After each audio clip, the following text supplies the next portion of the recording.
नमस्कार दोस्तों, मैं भाषा और न्यूज क्लिक की इंडिया की बात में आपका स्वागत है। आज जिन मुद्दों पर हम चर्चा करेंगे उस पे बात करने के लिए स्टूडियो में मौजूद हैं दो खास मेहमान, मुकुल सरल और मुकुंद। जिन तीन मुद्दों पर आज हम आपके साथ चर्चा करेंगे वे ऐसे सवाल हैं जिनको नजरअंदाज करना, जिनकी अनदेखी करना किसी के लिए भी संभव नहीं है।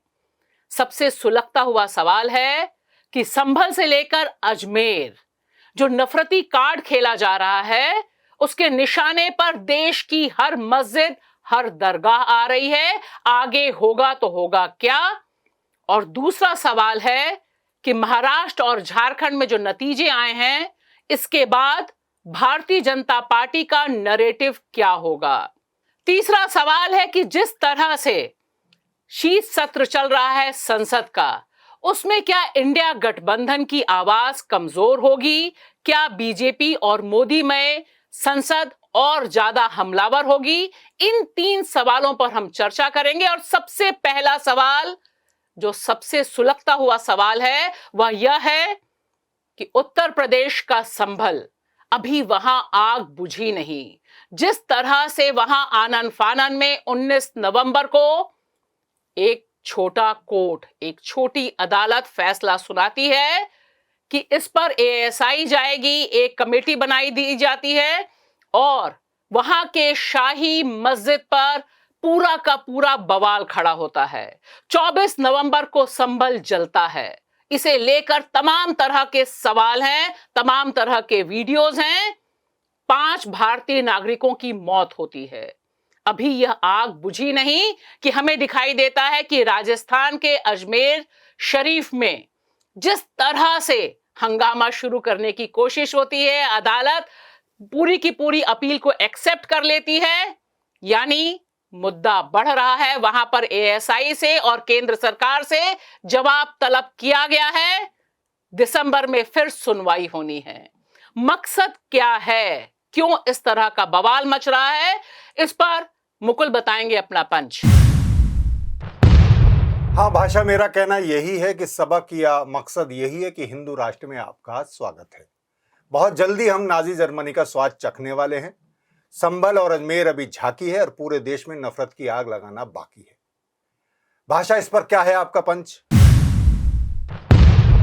मेरा साफ मानना है कि यह बुलडोजर है और इस बार यह जो बुलडोजर चल रहा है इसमें ऐसा विस्फोटक है जिसे जब रिमोट कंट्रोल जिनके पास है वे जब चाहेंगे, जिस शहर को चाहेंगे वहां पर आग लगा सकते हैं। सांप्रदायिक तनाव फैलाने का एक नया खतरनाक औजार इस समय सत्ता के पास मिल गया है, जो पूरे देश भर में हर मस्जिद, हर दरगाह को निशाने पर ले रहा है।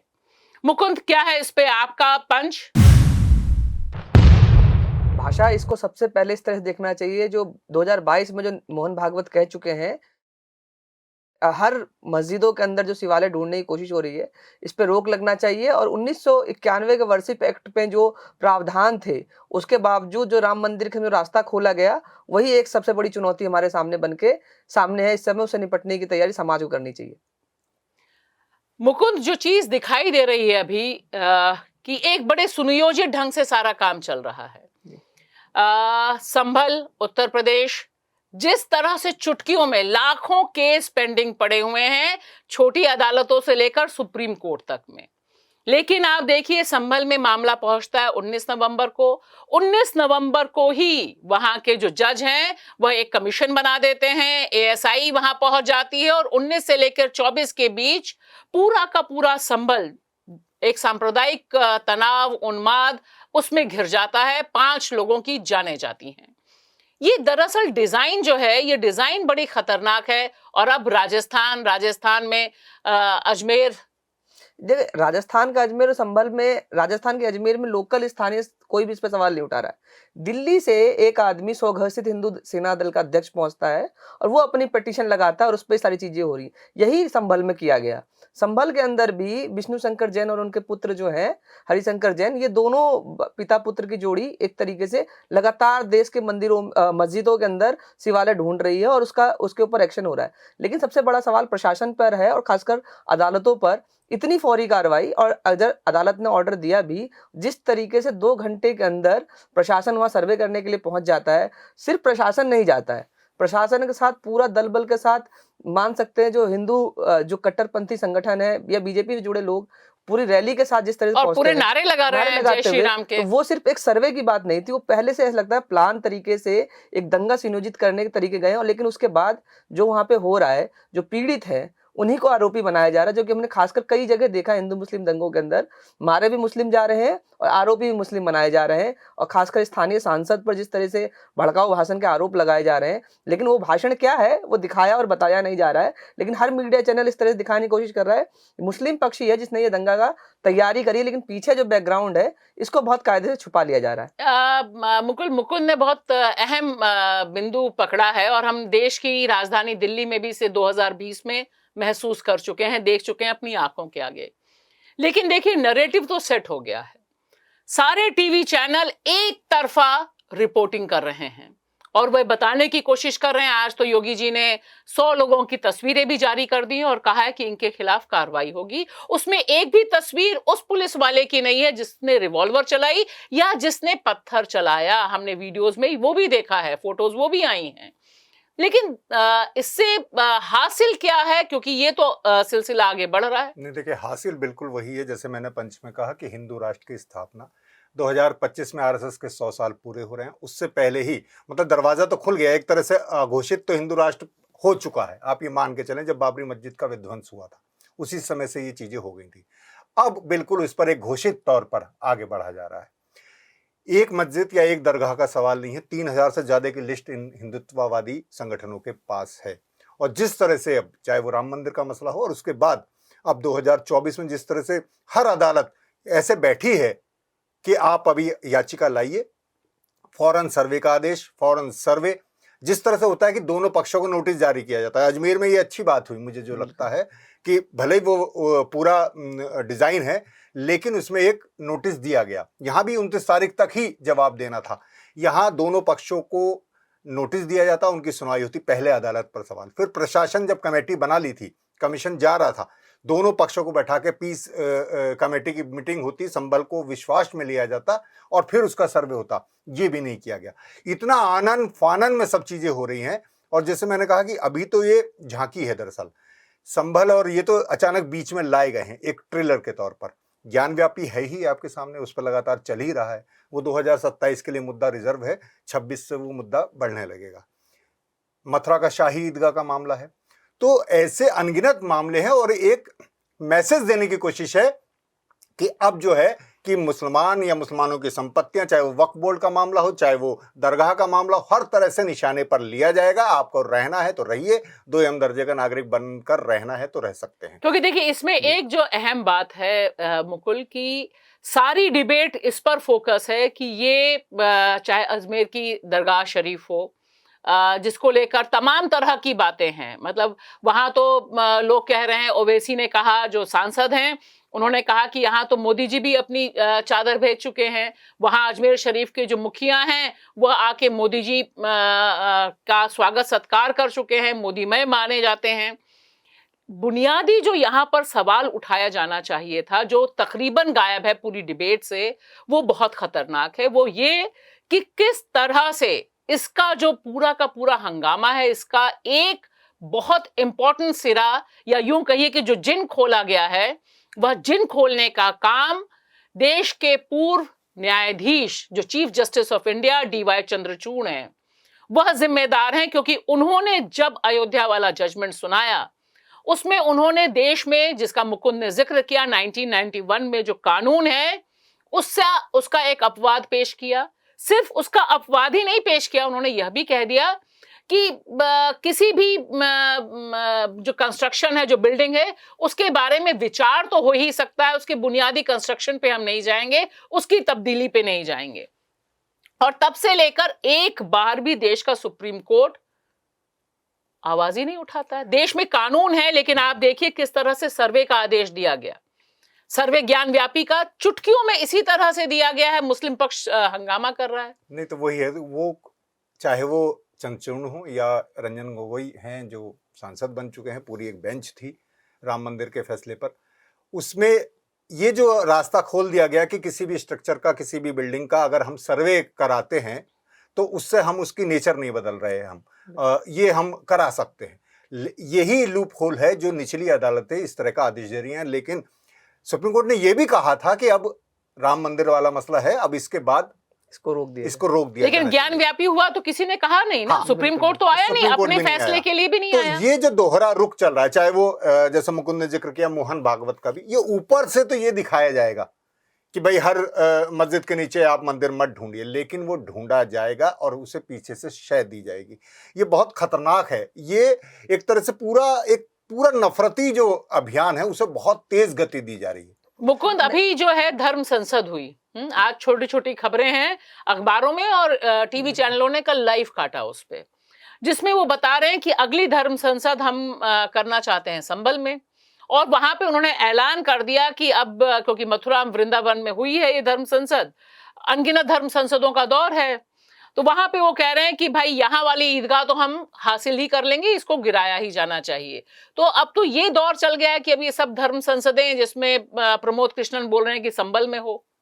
धर्म संसद अभी दिल्ली में हुई थी, पिछले 10 दिन पहले दिल्ली के अंदर भी 16 नवंबर को दिल्ली के अंदर भी करके गए। तो धर्म संसद और एक बाबा मध्य प्रदेश में भी यात्रा निकाल रहे हैं। तो ये बहुत तरीके से प्लान तरीके से अलग अलग जगह निकाला जा रहा है। और हर धर्म संसद, हर इस रैली में एक ही सवाल है, जो ये खासकर जो मस्जिदों के अंदर गिराया जाए और मुस्लिमों के बारे में जिस तरह से आपत्तिजनक बातें कही जा रही हैं, लेकिन कोई भी प्रशासन इस पर सवाल नहीं उठा रहा है। और अगर हम वापस इस संभल वाले सवाल पे जाएं, जो संभल में जो धर्म संसद की बात हो रही है और उन्माद फैलाने की बात हो रही है, प्रशासन अभी इस पर कोई बता नहीं रहा, कोई रोकने की कोशिश नहीं हो रही है।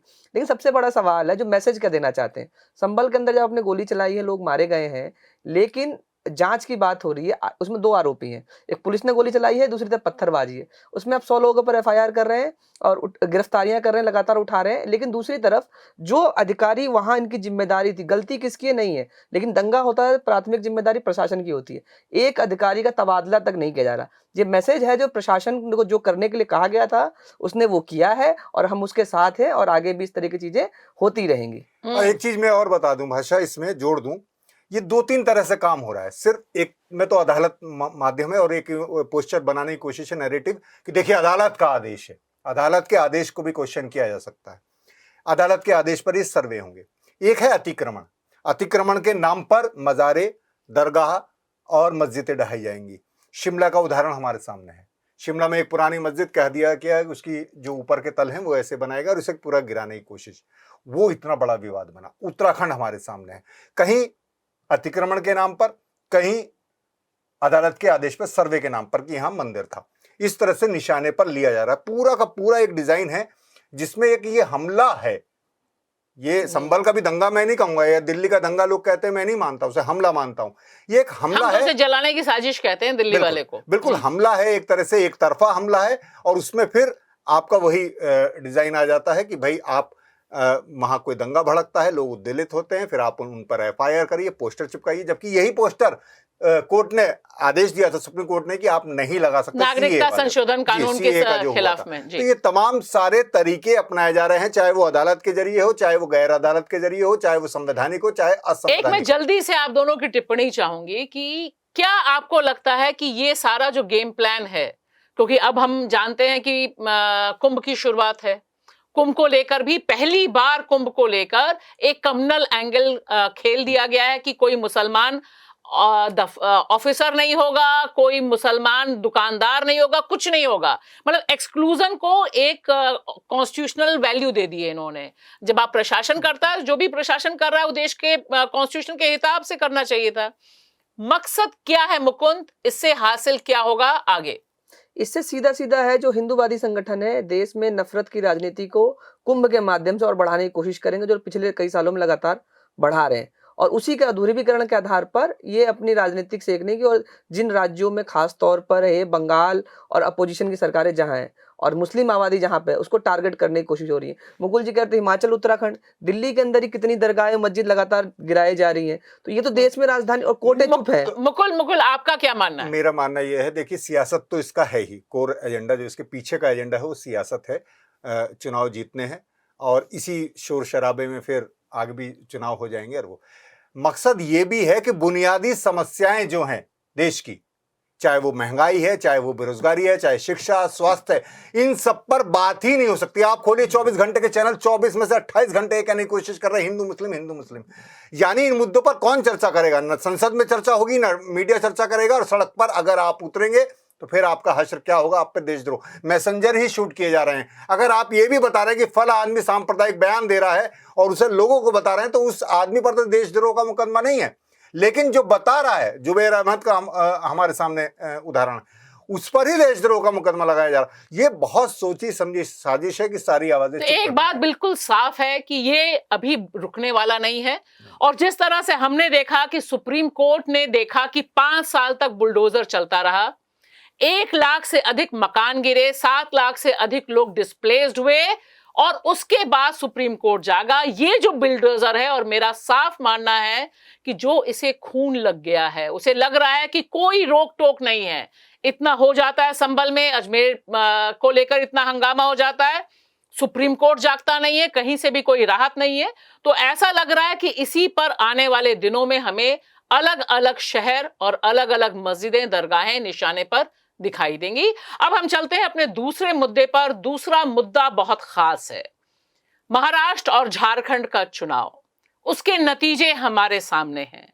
महाराष्ट्र में जिस तरह से एनडीए ने एक बढ़त हासिल की, रिकॉर्ड सीटें हासिल की, वह हमारे सामने है। और वहां के जो नारे थे वो भी हमने देखे, बटेंगे तो कटेंगे, एक हैं तो सेफ हैं, आदि नारों पे जो चुनाव लड़ा गया उसका रिजल्ट हमारे सामने है। और वहीं झारखंड में जिस तरह से हेमंत सोरेन ने पूरी दबाव के बावजूद अपनी जमीन और पुख्ता की, वह मुख्यमंत्री पद तक पहुंचे, वह भी हमारे सामने है। लेकिन वहां पर भी भारतीय जनता पार्टी का पूरा प्रचार यही था, घुसपैठिया घुसपैठिया घुसपैठिया। आज की तारीख में सबसे बड़ा सवाल यह है कि महाराष्ट्र और झारखंड के जो नतीजे हैं, इनके बाद भारतीय जनता पार्टी का पॉलिटिकल नैरेटिव क्या होगा, यानी राजनीतिक अवधारणा के तौर पर वह किन मुद्दों पर खेलेगी, किन मुद्दों को आगे बढ़ाएगी। इस पर क्या है पंच, बताएंगे मुकुंद। इस पे सीधा है, जो महाराष्ट्र में जो सक्सेस मिला उसको साफ दिख रहा है। जो एक तरफ तो ये बटेंगे कटेंगे पर आगे बढ़ेंगे, दूसरी तरफ पूंजीपतियों को अपने साथ में रखेंगे और उससे जो शोषण होगा लोगों का, उससे सवाल भटकाने के लिए ये सांप्रदायिक नारों का सहारा लेते रहेंगे। मुकुल, क्या है इस पे आपका पंच? मेरा मानना है कि देखिए, झारखंड के परिणाम जनादेश की तो चर्चा बहुत कम हो रही है, कोई कर नहीं रहा है। महाराष्ट्र को ही सबसे सर्वोपरि माना जा रहा है। महाराष्ट्र की तर्ज पर ही अब दिल्ली का चुनाव होने जा रहा है। दिल्ली के चुनाव के लिए वक्फ बोर्ड वाला एक मुद्दा तैयार कर लिया गया है, प्रधानमंत्री ने भी इसका जिक्र कर दिया है। और इसी सब शोर में, और ये बटेंगे कटेंगे और ये मस्जिद, ये सब, इसे लेकर एक देश एक चुनाव की तरफ बढ़ा जाएगा और उसी शोर शराबे में उसे जीत लिया जाएगा। फिर एक लोकतंत्र क्या होगा हम सोच सकते हैं। तो भाषा, इस पर क्या है आपका पंच? मेरा साफ मानना है कि इसके बाद भारतीय जनता पार्टी का जो नफरती कैंपेन है वो और ज्यादा एग्रेसिव होगा। झारखंड में इसकी शुरुआत वो कर चुके हैं। मुसलमान को लेकर उन्होंने चुनाव लड़ा था, घुसपैठिया बांग्लादेशी मुसलमान, और आज की तारीख में वहां पर ईसाई निशाने पर हैं। और जिस तरह से आरएसएस के जो 3 M दुश्मन थे, मुस्लिम, मार्क्स और ईसाई मैकेले माने थे, आज की तारीख में इन तीनों के ऊपर हमला बहुत तेज और तीखा होने जा रहा है। मुकुंद, जो हमें दिखाई दे रहा है, जिसका जिक्र मुकुल ने भी किया, महाराष्ट्र की जीत तो जीत है, उस पर तो प्रधानमंत्री आकर भव्य दिव्य भाषण देते हैं। लेकिन झारखंड की जो जीत है, ऐसा नहीं है कि झारखंड में इन्होंने कोशिश कम की, या झारखंड में जो उद्योगपति मित्र हैं उन्हें झारखंड नहीं चाहिए था। जितना उन्हें महाराष्ट्र चाहिए था उतना ही उन्हें झारखंड भी चाहिए था। इतना खनिज है वहां पर, कोयला है, कोयले का वहां पर सबसे बड़ा स्टेक पे लगा हुआ है बांग्लादेश में जो बिजली जानी है। लेकिन जो नरेटिव है, क्या नरेटिव ब्रेक हुआ है क्या जमीन पर? दोनों जगह नरेटिव एक ही ढंग का था, एक जगह घुसपैठिया आ रहा था, एक जगह एक है तो सेफ है। बल्कि मैं कहूँ महाराष्ट्र से ज़्यादा सांप्रदायिक चुनाव झारखंड का बीजेपी ने बनाने की कोशिश करी थी। लेकिन वो नैरेटिव उनके लिए ही घातक हुआ, क्योंकि जो झारखंड की सरकार थी उससे जनता में भले उतनी लोकप्रियता ना हो, उसके बावजूद वो अपने हाईएस्ट मैंडेट पे लेके आई है, जेएमएम खास तौर पे। और आप इस पे देखिए आदिवासी इलाके जो थे, वहाँ से बीजेपी बिल्कुल साफ हुई है। तो ये मैसेज जो वो घुसपैठिया का देने का बनाने की कोशिश कर रही थी, वो जनता समझी और ये नैरेटिव इनके लिए घातक हुआ। लेकिन बीजेपी इससे मानने वाली नहीं है, क्योंकि ये ऐसा सवाल है इस पे लगातार वो काम करेगी और लगातार इसी बढ़ेगी और इसी पे आगे जितनी सफलता बीजेपी को मिल रही है अलग-अलग राज्यों में, उसी में मिल रही है। तो इससे बैकफुट पे तो नहीं आएगी। दूसरा, जहाँ खनिज का सवाल है, ज़ाहिर-सी बात है खनिज उनके उद्योगपति मित्रों को चाहिए वहाँ का। लेकिन सवाल है वो जनता वहाँ किस तरह से रिएक्ट करती है। जो नैरेटिव वो सेट कर पाए महाराष्ट्र के अंदर, वो यहाँ फेल हो गया। लेकिन यही नैरेटिव बनाने का तरीका है जो बीजेपी और उसके सहयोगी मीडिया चैनल्स इस्तेमाल कर रहे हैं। झारखंड को पूरी तरह से गायब कर दिया गया है। चुनावी चर्चा रिजल्ट के बाद ऐसा लग रहा है देश में सिर्फ एक राज्य में विधानसभा चुनाव हुए, महाराष्ट्र में, जहाँ पे बीजेपी को बम्पर जीत मिली है, जबकि दूसरा राज्य है जहाँ उसकी ऐसी ही हार हुई है और विपक्ष की बम्पर जीत हुई है। नैरेटिव इसी तरह से बनाने की कोशिश होती है और इसी में ये लोग लीड ले रहे हैं। मुकुल, एक बात जो शरद पवार ने कही और कांग्रेस के भी तमाम नेता कह रहे हैं कि पिछले कुछ समय से दिखाई दे रहा है कि दो दो राज्यों में चुनाव होते हैं। ये 4 राज्यों के एक साथ चुनाव हो सकते थे, क्योंकि कुछ ही दिन पहले हरियाणा और जम्मू कश्मीर में भी चुनाव हुए। और वहां पर कोशिश ये होती है कि जो छोटा राज्य है जीतने की पूरी कोशिश होती है, लेकिन छोटा राज्य अगर जा रहा है तो जाने दिया जाए, बड़ा राज्य वो किसी भी तरह से कब्जा करते हैं। हरियाणा की जीत के संदर्भ में भी शरद पवार ने ये कहा।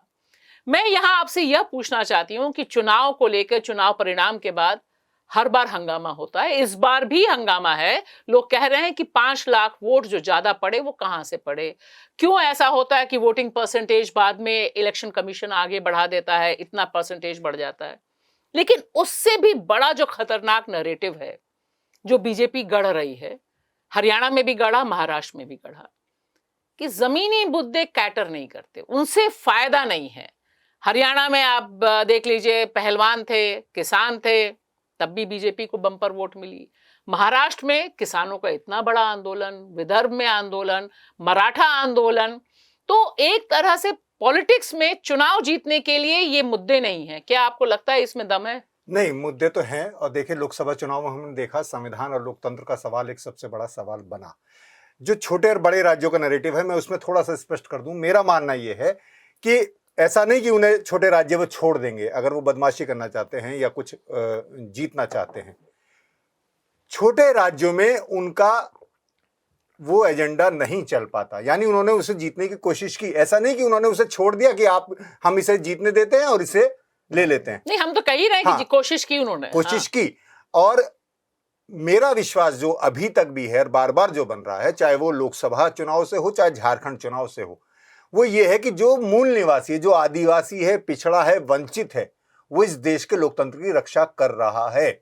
और अभी तक उनके ऊपर ये नैरेटिव इनका कामयाब नहीं हो पाया। लेकिन ये सबक नहीं लेंगे, क्योंकि इनके पास कुछ और देने को नहीं है।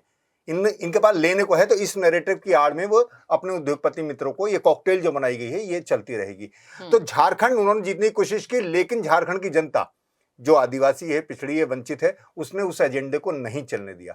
तो आगे भी जो उम्मीद है इस देश को, वो इसी तबके से है, ऐसे ही तबकों से है, क्योंकि एक बड़ा वर्ग जो है, जो खाया पिया गाया जिसे कह सकते हैं, उसने लगभग हिंदुत्व के आगे सरेंडर कर दिया है, उसे अपना लिया है, या वो उसी तरह से सोचता समझता है। क्योंकि देखिए, अभी तो फिलहाल मुझे जहां तक लगता है कि नैरेटिव बिल्ड करने में भारतीय जनता पार्टी ने जीत हासिल की है। इन दोनों चुनाव के संदर्भ में भी दोनों ही जगह इंडिया गठबंधन या विपक्ष को डिफेंसिव प्ले करना पड़ा। महाराष्ट्र में खास तौर से उनके पास अपना कोई नैरेटिव नहीं था। वे लगातार बताना चाह रहे थे कि एक हैं तो सेफ हैं, का मतलब है मोदी और अडानी जी एक हैं, उद्योगपति एक है। और यहां पर भी घुसपैठिया आया का भी जो जवाब था, वो हेमंत सोरेन ने ये दिया कि भाई घुसपैठिया ढूंढ के निकालो।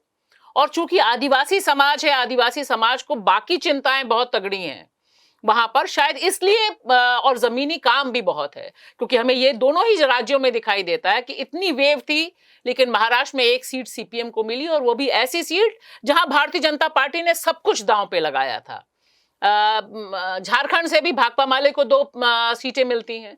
तो जमीनी काम जहां बहुत सॉलिड है वहां शायद ये नफरती अभियान नहीं चलता, लेकिन देश भर में एक नैरेटिव सेटिंग में भारतीय जनता पार्टी आज की तारीख में मुझे लगता है यहां पहुंची है कि उसका नारा नफरती नारा ही है और वही उसे जीत दिलाएगा। अब हम चलते हैं अपने तीसरे मुद्दे पर। तीसरा मुद्दा बहुत खास इसलिए है क्योंकि देश में इस समय जो संसद का शीतकालीन सत्र चल रहा है, उस सत्र में बहुत से हंगामे हैं। हंगामे होने बहुत स्वाभाविक हैं। पहला, गौतम अडानी को लेकर हंगामा है। जिस तरह से अमेरिका की कोर्ट ने उनके खिलाफ अरेस्ट वारंट जारी किया, रिश्वतखोरी की बात है, सब पर हंगामा बहुत तेज है। साथ ही साथ संभल पर हंगामा बहुत तेज है। जो सांप्रदायिक उन्माद है उस पर लेकर हंगामा तेज है। विपक्ष अभी पूरा हंगामा कर रहा है और सत्ता पक्ष, हम जानते हैं मोदी जी उसको सुनने को तैयार नहीं है। लेकिन एक बड़ा अंतर दिखाई दे रहा है पिछले सत्र में और इस सत्र में। इस बार इंडिया गठबंधन के जो नेता हैं, उनके भाषण, उनका एक्शन उस तरह से तीखा नहीं है, उस तरह से वे अटेंशन हासिल नहीं कर पा रहे जैसा पिछली बार हुआ था। तो क्या माना जाए कि इंडिया गठबंधन की संसद के भीतर पहुंच और पूछ और आवाज कम हो रही है? क्या वह बट रहा है? इस पर क्या है पंच, बताएंगे मुकुल। भाषा, मेरा मानना है कि हाँ, डिफेंसिव तो होना पड़ रहा है विपक्ष को, लेकिन सरकार की भी एक कोशिश है कि उसकी आवाज ना सुनी जाए। इसलिए संसद में जो है प्रधानमंत्री भाषण नहीं देते, क्योंकि उसके बाद विपक्ष के नेता का भाषण होता। तो एक और लगातार संसद जो है, लोकसभा और राज्यसभा स्थगित की जा रही है जैसी कोई बात होती है। और मैं हंगामा शब्द का भी विरोध करूंगा। हंगामा नहीं करता विपक्ष, विपक्ष अपनी बात रखना चाहता है, लेकिन उसे हंगामे की तरह प्रयोग किया जाता है, वो नेगेटिव है। तो संसद में विपक्षी आवाज और सड़क पर जनता की आवाज लगभग कम करने की कोशिश की जा रही है, मेरा मानना यह है। तो भाषा, इस पर क्या है आपका पंच? मुकुल, मेरा साफ मानना है कि अडानी के मुद्दे पर इंडिया गठबंधन में फूट होती दिखाई दे रही है। जिस तरह से तृणमूल कांग्रेस ने अपना स्टैंड अलग लिया है, उसने कहा है कि हम और मुद्दों पर ज्यादा संसद में डिबेट करना चाहते हैं, उससे ऐसा लगता है कि फूट बहुत गहरे है। और साथ ही साथ इंडिया गठबंधन में अगर कांग्रेस की पहुंच और पूछ कम होगी, जिस तरह से इन 4 चुनाव में हुई है, उसके बाद से उसकी बार्गेनिंग पावर और बाकी लोगों को साथ रखने की पावर दोनों कम होगी और यह संसद में विपक्ष के लिए एक खतरनाक इंडिकेशन है। मुकुंद, क्या है इस पे आपका पंच? भाषा, इस पर सबसे बड़ा सवाल है, जो आवाज कम हो ना हो, लेकिन हमको धार कम जरूर दिखाई देगी, क्योंकि लोकसभा चुनाव के बाद जो एक मोमेंटम विपक्ष के साथ था, जिस एग्रेसिव तरीके से वो अपनी बात रख पा रहे थे, उसमें जरूर कमी आई है विधानसभा चुनावों के बाद। लेकिन एक चीज जरूर है, जो अभी भी लोकसभा के अंदर कम से कम समन्वय करता हुआ दिख रहा है विपक्ष, और हो सकता है इसको हमको आवाज कम ना हो लेकिन धार में कमी जरूर कुछ दिख सकती है। मुकुंद, आप कह रहे हैं कि धार में कमी हो सकती है, आवाज शायद उतनी कम हो ना हो, लेकिन एक चीज जो दिखाई दे रही है कि विपक्ष किन मुद्दों को उठा पाएगा। जैसे हमने देखा कि पहला जो हमारा मुद्दा था संबल, अभी तक इंडिया गठबंधन की तरफ से पहल नहीं हुई कि वहां सारे लोग जाएं और एक राजनीतिक हस्तक्षेप करें। इतना बड़ा क्राइसिस है, जबकि लोग मांग कर रहे हैं, संबल के लोग भी मांग कर रहे हैं। तो दिखाई दे रहा है कि अडानी के मसले पर मैंने कहा ही, तृणमूल कांग्रेस ने पब्लिकली बोला कि ये हमारे लिए मुद्दा नहीं, हमारे लिए बाकी मुद्दे हैं, जिसे राहुल गांधी अपना सेंट्रल फोकस बनाने की कोशिश लंबे समय से कर रहे हैं कि यह जो क्रोनी कैपिटलिज्म है ये भारत को लूट रहा है। तो डिवाइड तो होता दिखाई दे रहा है। क्योंकि टीएमसी के मामले में समझिए, टीएमसी एक राज्य में सरकार चला रही है और अडानी के साथ उसके कई सारे समझौते हैं, तो वो अपनी राज्य सरकार को डिफेंड करते हुए भी दिखेगी, इसलिए हो सकता है। और टीएमसी कई सवालों पर चुनाव के समय भी इंडिया ब्लॉक से अपना अलग स्टैंड लेती रही है। और जहां तक संभल का सवाल है, क्योंकि संभल पे सपा की सांसद जो है, मेरे ख्याल से कैराना से, उन्होंने सवाल उठाने की कोशिश करी है, सवाल उठाने की कोशिश हो रही है, लेकिन हाँ, जो वहाँ हस्तक्षेप होना चाहिए वो नहीं दिख रहा है। क्योंकि पहले कई बार कोशिश हुई है और जब भी ऐसा कुछ होता है तो राजनीतिक टूरिज्म हो रहा है। तो मेरे ख्याल से इससे ही बचा जा रहा है। प्रशासन ने भी किसी भी राजनेता को वहां ना जाने की अपील भी करी है, तो उसको देखते हुए भी विपक्ष इसको एक रणनीति के तौर पर मुझे लग रहा है वहां जाने से बच रहा है। और ये लोकसभा संसद जब एक बार सुचारू रूप चलेगा तो मुझे लगता है इसमें विपक्ष जरूर इसको उठाने की कोशिश करेगा, और जब उठाएगा आएगा तो इस पर चर्चा भी और बेहतर तरीके से हो लेकिन पाएगी। मुकुल यह दिखाई दे रहा है कि अभी संभल हो, अजमेर हो, अडानी हो, इस पर जो भी नैरेटिव फिक्स करना चाहती है बीजेपी या मोदी जी, वो नैरेटिव फिक्स हो जाता है। आपने बात की कि मोदी जी ने भाषण नहीं दिया, लेकिन मोदी जी जैसे ही घुसे अंदर संसद के भीतर, तो शायद संसद के इतिहास में पहली बार होगा, पहले मोदी मोदी चिल्लाया जाता था, इस बार चिल्लाया गया एक है तो सेफ है। तो यानी कम्युनल नारा जो था, जो डिवाइड का नारा था, उससे मोदी जी का स्वागत हुआ और इसका विपक्ष उस तरह से विरोध भी नहीं कर पाया। नंबर्स भी एक इंपॉर्टेंट है। तो ये जो नंबर का खेल है और एक जो साख भी आपकी गिरती है, क्योंकि इंडिया गठबंधन का न्यूक्लियस तो कांग्रेस है। अगर कांग्रेस लगातार चुनाव हारती है तो फिर कहां से तेवर आएंगे उसके पास? नहीं, ये तो बिल्कुल साफ है कि इससे जो है वो डिफेंसिव होंगे, कमजोर होगा बार्गेनिंग पावर कांग्रेस की, या अपना स्टेटस कम होगा, वो तो है। लेकिन जो आपने संभल की बात उठाई कि वहां क्यों नहीं अभी तक प्रतिनिधिमंडल गया, मुकुंद ने कहा कि प्रशासन ने कहा, प्रशासन हमेशा ही कहता है। लेकिन मुझे जो लगता है कि हमारे देश में ये लगभग हो रहा है, काफी समय से मैं देख रहा हूं कि मुसलमानों के मुद्दे पर राजनीतिक दल साफ साफ बोलने से डरते हैं। उन्हें भी एक, क्योंकि वो उसी पिच पर भी वो भी खेलना चाहते हैं थोड़ा बहुत, तो वो मुसलमानों के मुद्दे पर जो या जो नाइंसाफी हो रही है उस पर बोलने से, कि उसमें मुसलमान एक पीड़ित है, तो उस पर बोलने से थोड़ा सा बचते हैं। सपा की ये मजबूरी है, थोड़ा सा बोल रही है क्योंकि उसके यूपी का मामला है, उसके सांसद वहीं से हैं, जिनके खिलाफ एफआईआर हुई है। मुसलमानों के मुद्दे पर साफ साफ बोलने से राहुल गांधी हो या चाहे कोई और भी हो, जिस तरह से जो एग्रेसिव एक स्टैंड लेना चाहिए वो नहीं ले रहे, क्योंकि वो उस तरफ से बढ़ता जा रहा है। लेकिन इनका यही एजेंडा चलेगा नहीं, क्योंकि ये एजेंडा इनका बहुत पहले से चल रहा है सांप्रदायिकता का। वो 90 से हमने बाबरी मस्जिद जब 92 में शहीद हुई, उसके बाद से हमने देखा। लेकिन इसी में आप देख रहे हैं कि 2024 का लोकसभा भी हुआ, अभी ये चार राज्यों के चुनाव हुए जिसमें 2 में इंडिया ब्लॉक जीता। इसी सारे उसमें इन्हीं नारों और इन्हीं प्रोपेगेंडा के बीच, इसी मीडिया के बीच, यानी उम्मीद बाकी है, ऐसा नहीं है ये लगाए वो करेंगे। पर अगर सही से विपक्ष सवाल उठाए, जनता के बीच जाए, तो मुझे लगता है चीजें। लेकिन मुकुंद दिखाई देता है कि प्रधानमंत्री के तौर पर मोदी जी जो सत्र शुरू होने से पहले संबोधन करते हैं, उसमें उन्होंने कहा कि नकारात्मक प्रवृत्ति वाले लोग, चुनाव में नकारे गए लोग गुंडागर्दी करने उतरते हैं, है ना। तो ये सारे शब्द विपक्ष के बारे में इस्तेमाल हो रहे हैं। और हमने पिछले लोकसभा सत्र से इस लोकसभा सत्र के बीच में देखा है कि राहुल गांधी के को घेरने के लिए दूसरे ढंग का एक नैरेटिव बिल्डअप किया है, क्योंकि पिछली बार राहुल गांधी एक बड़ी मुसीबत बने थे। इस बार वो दूसरे ढंग का नैरेटिव उन्होंने बिल्डअप किया कि ये चुनाव नहीं जितवा सकते। बाकी और जो महाराष्ट्र में खास तौर से एक प्रो मुसलमान, आप कह रहे हैं कि वो मुसलमान के बारे में बोलते नहीं है। यहाँ पे मैं महाराष्ट्र में गई थी, सारा का सारा नैरेटिव यही था कि हम तो हिंदू हैं, वो तो मुसलमान हैं। तो इसमें संसद में होगा तो होगा क्या? देखिए, संसद में इस बार एक तो बड़ा बदलाव होगा। प्रियंका गांधी ने आज शपथ ले ली है, तो एक और मजबूत नेता आपके बीच में संसद में विपक्ष को मिलेगा, तो उससे और उम्मीद बढ़ेगी।